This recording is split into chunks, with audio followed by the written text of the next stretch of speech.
另外一個支持呢個活動嘅原因咧，就係我都係一個男人，我都係其中一份子。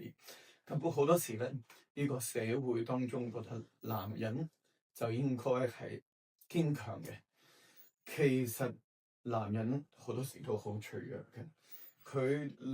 我哋都要顧及佢哋嘅心理同埋身體方面嘅健康。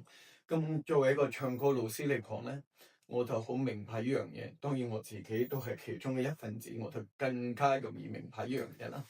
咁我希望咧係通過呢個活動咧，係可以令到呢個社會有更加多嘅人去關注呢個男人嘅身心健康嘅問題。